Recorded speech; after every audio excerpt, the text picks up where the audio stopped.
Welcome to Mano's kitchen. இன்றைக்கி மனோஸ் கிச்சனில் அருமையான ராகி களிமு, அதாவது பண்ணைக்கீரை கடையிருந்தாங்க பார்க்க போகிறோம். அதாவது நேற்று நான் சந்தையில் வாங்கிட்டு வந்திருந்தேன் பண்ணைக்கீரை, அது வீடியோவும் கூட போட்டிருந்தேன். பார்த்திங்கன்னா 20 ரூபாய்க்கு நிறைய கொடுத்துருந்தாங்க. அந்த கீரை தான் இன்றைக்கி கடை போகிறோம். அந்த கீரையை நல்லா 4-5 தடவை கழுவி எடுத்து வச்சுட்டுங்க. இப்போ கீரை கடையிறக்கு முதல்ல தண்ணி வச்சுட்டுங்க. சட்டியில் தண்ணி வச்சு நல்லா தண்ணி கொதிக்குது. இப்போ நம்ம காரத்துக்கு தகுந்த மாதிரி நல்லா பச்சை மிளகா போட்டுக்குங்க. 4-5 பச்சை மிளகா போட்டேன். ஒரு நூல் சுருக்குன்னு இருந்ததுன்னா களி சப்பு நிற்கிறதுக்கு கீரை காரமாக இருந்ததுன்னா நல்லா மேட்சாக இருக்குங்க. இப்போ நம்ம காரத்துக்கு தகுந்த மாதிரி மிளகா சேர்த்திட்டோம். அதுக்கப்புறம் வெள்ளைப்பூண்டு ஒரு 7-10 பல்ல சேர்த்திக்கிங்க. அது நல்லா ஒரு 2 நிமிஷம் வெந்ததுக்கப்புறமா நம்ம இந்த பண்ணைக்கீரையை நல்லா கழுவி வச்சுருந்ததை சேர்த்திக்கலாங்க. இது முக்கால்வாசி பண்ணைக்கீரை தான் இங்கே இருக்குது. அதில் ஏதோ ஒவ்வொன்று தான் அந்த தொய்யக்கீரை கலந்துருக்குது.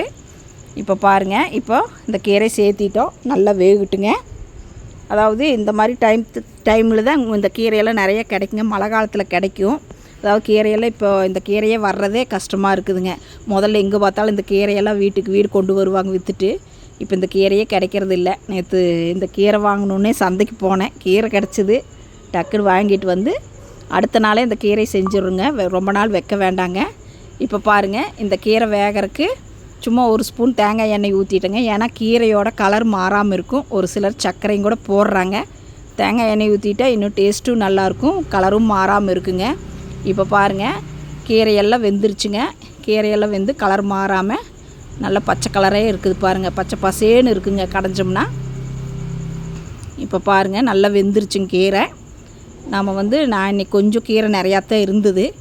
அதனால் கொஞ்சம் தண்ணி அதிகமாக வச்சா, நீங்கள் கீரை கம்மியாக இருந்ததுன்னா தண்ணி கம்மியாக வச்சுக்கோங்க.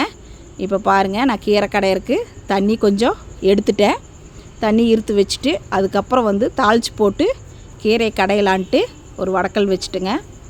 வடக்கல் சூடானதுக்கப்புறம் நம்ம தேவையான அளவு தேங்காய் எண்ணெய் ஊற்றிக்கலாம். அதாவது தேங்காய் எண்ணெயில் கீரை கடைஞ்சிங்கன்னா டேஸ்ட்டே ரொம்ப நல்லாயிருக்கும். இந்த கீரை எப்பவுமே தேங்காய் எண்ணெயில் கடைங்க நல்லாயிருக்கும்.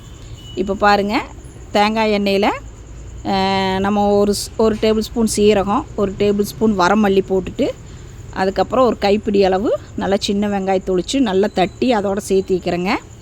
இப்போ இதையெல்லாம் ஒரு 2 நிமிஷம் வதக்கிட்டு அந்த கீரையோடு போட்டு நம்ம கடைஞ்சிக்கலாங்க. ஒரு சிலர் கடைஞ்சதுக்கப்புறம் இந்த சின்ன வெங்காயம் அப்படியே தட்டியும் போடுவாங்க. அது ஒரு டேஸ்ட்டு. ஆனால் எனக்கு இப்படி போட்டால் எங்கள் வீட்டில் எல்லாத்துக்கும் பிடிக்கும். அதனால் இப்படி போட்டு ரொம்ப நேரம் கடையக்கூடாதுங்க. இந்த வெங்காயம் முழுசாக இருக்கணும்.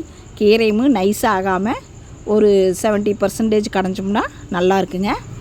இப்போ பாருங்கள், இது ரொம்ப வணக்காமல் ஒரு 2-3 செகண்ட் வணக்கினாவே போதுங்க. கொஞ்சம் பச்சையாகவும் இருக்கணும் சின்ன வெங்காயம்.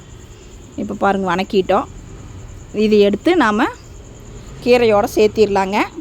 கீரையோடு சேர்த்திட்டு நல்லா கடைஞ்சி எடுத்துடலாம். அதாவது இந்த கீரையெல்லாம் எப்பாவது கிடச்சிதுன்னா இந்த கீரையெல்லாம் வாங்கி இதே மாதிரி ராகி களியோ கோதுமை களி சோளக்களி எது செஞ்சிங்கனாலும் இந்த கீரை நல்லா மேட்சாக இருக்கும். சப்போஸ் களி செய்ய தெரியலனாலும் கூட நீங்கள் சாப்பாடு வச்சு இந்த கீரையோட சாப்பிடுங்க, சூப்பராக இருக்குங்க. இப்போ பாருங்கள், களி கடைஞ்சாச்சு, கீரை கடைஞ்சாச்சுங்க. இப்போ அதுக்கு அடுத்தது களி கிளறிக்கலான்ட்டு தவளையில் தண்ணி வச்சுட்டுங்க. இப்போ பாருங்கள், தண்ணி நல்லாவே கொதிக்குது.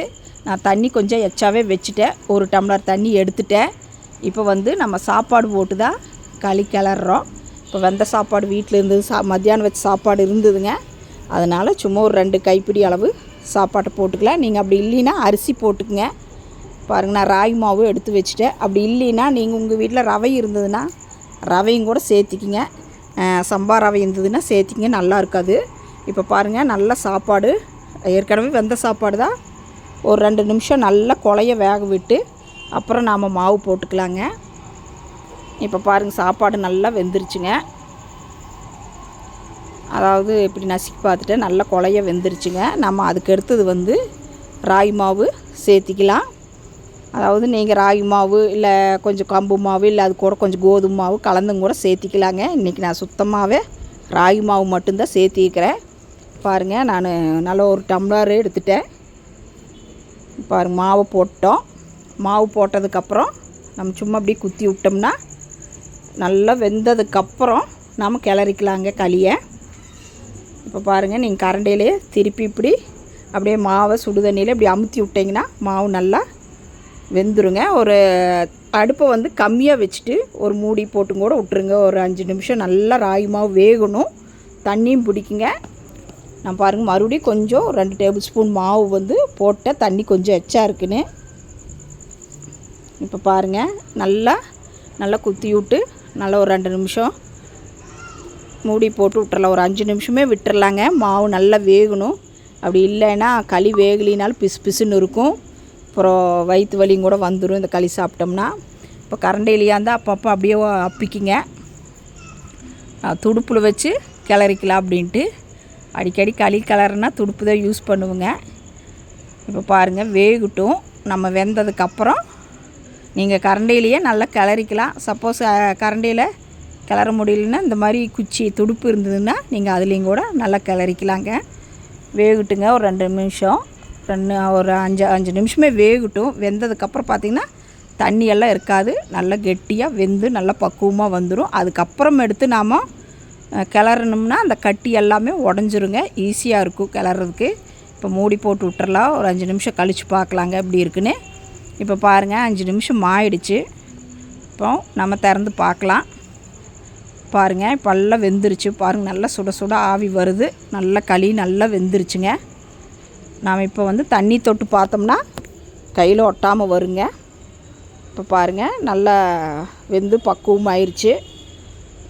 இப்போ வந்து நம்ம இறக்கி வச்சும் கூட களியை கிளறிக்கலாம். அப்படி இல்லைன்னா நீங்கள் கரண்டிலையும் கூட அப்படியே கிளறிக்கலாம். நான் கீழே வச்சுங்க நல்லா கிளறி எடுத்துட்டுங்க. ஏன்னா காலில் பிடிச்சி கிளறினா தான் நல்லா கொஞ்சம் ஈஸியாக இருக்குங்க. அடுப்பு மேலே வச்சு கிளற முடியாது. அதனால் நல்லா ஒரு 5 நிமிஷமாக கைவிடாமல் கிளறணுங்காட்டி நல்லா கட்டியெல்லாம் இல்லைங்க. இப்போ பாருங்கள் எடுத்து வச்சுட்டேன். இப்போ பாருங்கள் களி நல்லா எந்த ஒரு கட்டி இல்லாமல் எப்படி நல்லா பந்து மாதிரி சூப்பராக சாஃப்டாக இருக்குங்க களி. அதாவது எடுத்தால் அப்படியே டபக்குன்னு உழுகுதுங்க கரண்டியில். அந்த அளவுக்கு நல்லா பந்து மாதிரி சூப்பராக இருக்குதுங்க. நம்ம வந்து இப்போ வேணுனாலும் கூட நீங்கள் ஒரு கிண்ணத்தில் தண்ணி தொடச்சி ஒரு கிண்ணத்தில் போட்டு உருண்டை பிடிச்சிக்கலாம். அப்படி இல்லைன்னா நீங்கள் இப்படியே எடுத்து கூட வச்சு சாப்பிட்லாங்க. அவ்வளோ நல்லாயிருக்கும். இன்னும் ஆற நல்லா கெட்டியாயிருங்க.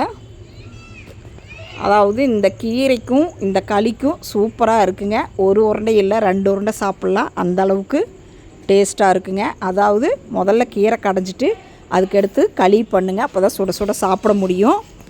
இப்போ பாருங்கள் நான் கிண்ணத்துலேயும் கூட போட்டு ஒரு 2 உருண்டை பிடிச்சிக்கலாம் அப்படின்னு கிண்ணத்துலேயும் கூட போட்டு எப்போவுமே அப்படியே கூட எடுத்து வச்சு சாப்பிட்லாம். ஒரு சிலருக்கு உருண்டையாக இருந்ததுன்னா வச்சு சாப்பிட்றதுக்கு நல்லா இருக்குங்க. இப்போ வேணாலும் இப்படி கிண்ணத்தில் உருண்டை பிடிச்சி 2 உருண்டையோ ஒரு உருண்டையெல்லாம் பத்தாதுங்க. 2 உருண்டை சாப்பிட்லாம். இந்த கீரைக்கும் களிக்கும் சூப்பராக இருக்குங்க. நீங்களும் வீட்டில் இதே மாதிரி செஞ்சு பாருங்கள் எப்படி இருக்குன்னு. அதாவது இந்த மாதிரி கீரை வந்து கீரைக்காரர்கிட்ட சொன்னாலும் கொண்டு வருவாங்க. அதாவது அந்த சீசனுக்கு சொன்னால் கொண்டு வருவாங்க. இல்லை சந்தைகள் சைடும் கூட இந்த மாதிரி கீரையெல்லாம் கிடைக்கும். இந்த மாதிரி கீரையோட நீங்கள் செஞ்சு சாப்பிட்டு பாருங்கள். ரொம்பவே அருமையாக இருக்குங்க. அதாவது களி செய்ய முடியலன்னா சாப்பாடும் கூட செய்யுங்க, நல்லா இருக்குங்க. அதாவது நான் இன்றைக்கி 2 உருண்டை பிடிக்கலாம் அப்படின்ட்டு 2 உருண்டை பிடிச்சிட்டுங்க. சூப்பராக இருந்ததுங்க. இந்த களிக்கும் அந்த கீரைக்கும் டேஸ்ட் ரொம்பவே நல்லா இருந்தது. நான் இன்னொரு உருண்டையும் செய்யலாம் அப்படின்ட்டு இன்னொரு உருண்டையும் சரி ஒரு உருண்டை சாப்பிட்டா பத்தாதில்ல, இன்னொரு உருண்டையும் சாப்பிட்டா தான் தெரியும் அப்படின்ட்டு சின்ன சின்ன உருண்டை தானே, ஒரு உருண்டை என்ன 2 உருண்டை சாப்பிட்லாங்க அப்படின்ட்டு 2 உருண்டை போட்டாச்சுங்க. அதாவது கீரையோட அது கடைசியாக பார்த்திங்கன்னா அந்த கீரை மேலே தேங்காய் எண்ணெய் ஊற்றி களி தொட்டு சாப்பிடுங்க. ரொம்பவே சூப்பராக இருக்குங்க. அதாவது களி தொட்டாவே அவ்வளோ சாஃப்டாக ரொம்ப பஞ்சு மாதிரி இருக்குதுங்க. சாஃப்டாக இருக்குது. அதாவது சுட சுட சாப்பிட்டா அவ்வளோ அருமையாக டேஸ்ட்டு ரொம்பவே நல்லாயிருக்கு. அதாவது இந்த கீரை கிடச்சிதுன்னா எப்போவுமே நான் மிஸ் பண்ண மாட்டேங்க. கண்டிப்பாக வாங்கி கடைஞ்சிருவேன். நீங்களும் உங்கள் ஊர்லையெல்லாம் இந்த கீரை கிடைக்குமா என்னென்னு சொல்லுங்கள். இந்த கீரை கிடச்சிதுன்னா கண்டிப்பாக நீங்களும் வாங்கி ட்ரை பண்ணுங்கள். ரொம்பவே நல்லாயிருக்கும். அதாவது கீரையோட இந்த களி செஞ்சு சாப்பிட்டு பார்த்துட்டு எப்படி இருக்குன்னு சொல்லுங்கள். இந்த வீடியோ பிடிச்சிருந்ததுன்னா லைக் பண்ணுங்கள், ஷேர் பண்ணுங்கள், சப்ஸ்கிரைப் பண்ணுங்கள். உங்களுக்கு யாராவது வீட்லேயே ஸ்வீட்டு காரம் அந்த மாதிரியெல்லாம் வேணுன்னா எங்களை கான்டாக்ட் பண்ணுங்கள். ஏன்னா ஏற்கனவே நிறைய வீடியோ போட்டே இருக்கேன். நிறைய பேர் கால் பண்ணுறாங்க. நிறைய பேர் முறுக்கு அந்த மாதிரியெல்லாம் நம்மக்கிட்ட வாங்கிட்டு இருக்கிறாங்க. உங்களுக்கு வேணுன்னா எங்களை கான்டாக்ட் பண்ணுங்கள். ரொம்பவே நல்லா செஞ்சு தர்றோம். உள்ளூர் வெளியூர் எல்லா பக்கமே அனுப்புகிறோங்க. இப்போ பாருங்கள், நம்மளுடைய களியும் கீரையும் ரெடி ஆயிடுச்சுங்க. சாப்பிட்டு பார்த்துட்டு சூப்பராக இருக்குன்னு எல்லாருமே வீட்டில் சொன்னாங்க. நீங்களும் வீட்டில் இதே மாதிரி ட்ரை பண்ணுங்கள், ரொம்பவே நல்லாயிருக்கும். இந்த கீரைக்கும் இந்த களிக்கும் எப்படி இருக்குன்னு கமெண்ட்